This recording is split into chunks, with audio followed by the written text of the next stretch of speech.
Hey, this is Tim. It's Thanksgiving, so I'm making my cranberry sauce. As you can see, these are the cranberries.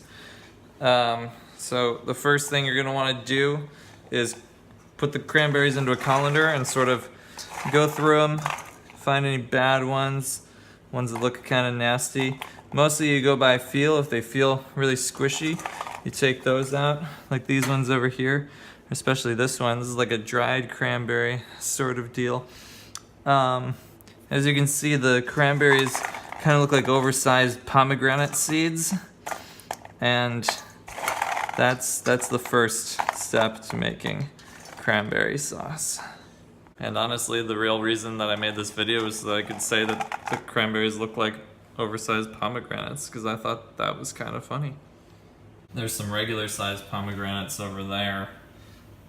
The seeds that come out of those are regular size. So the ones that these cranberries must have come out of must be like huge or huge, you know, like really big. So after you've sorted the cranberries, you're gonna want to wash them. Get them all nice and rinsed. Can you see it there? I can't figure out how to flip my camera around while it's rolling. I think it might be a glitch on my phone right now. So I hope you can see the cranberries. If not, I apologize, but I assure you that they are getting clean. That's the point of this step in the process.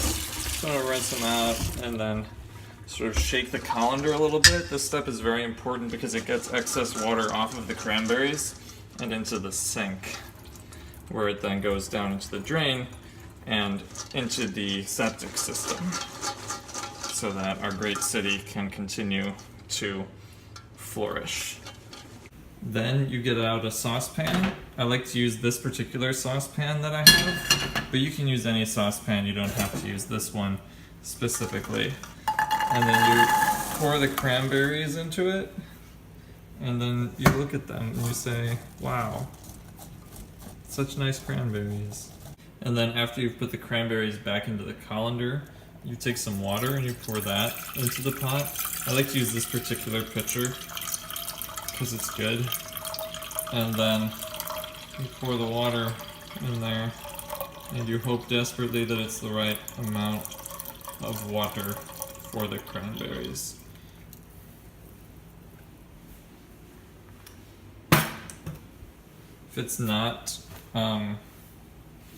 then that could be a problem, but I don't think it will be a problem.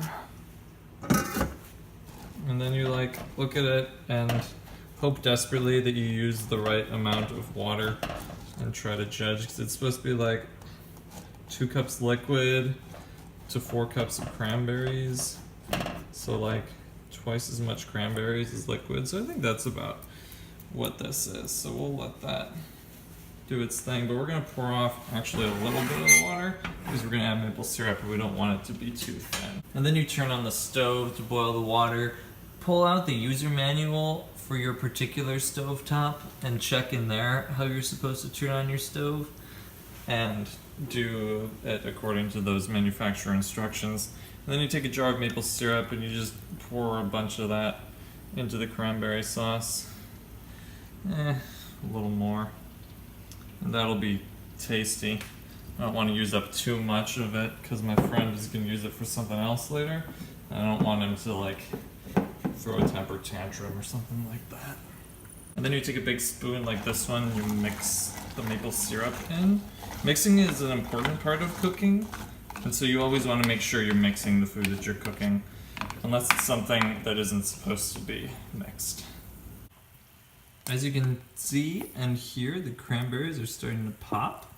It's a little bit like popcorn, because they're popping, but it's more like cranberry sauce because they're red.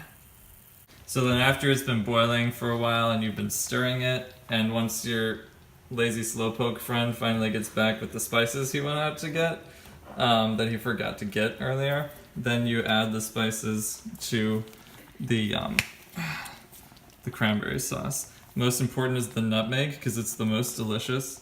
You put all of the nutmeg into the cranberry sauce. And then you smell it. And you say, mmm. And then you add some cinnamon too, because cinnamon is pretty good.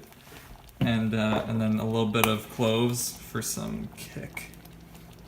And then you're almost done, because it's pretty jellified by now. I think that's the proper term for it. And then you eat it with turkey. Hooray. And then as a final step, you add cassis, blackcurrant liqueur, and rum to the cranberry sauce, and it becomes real good.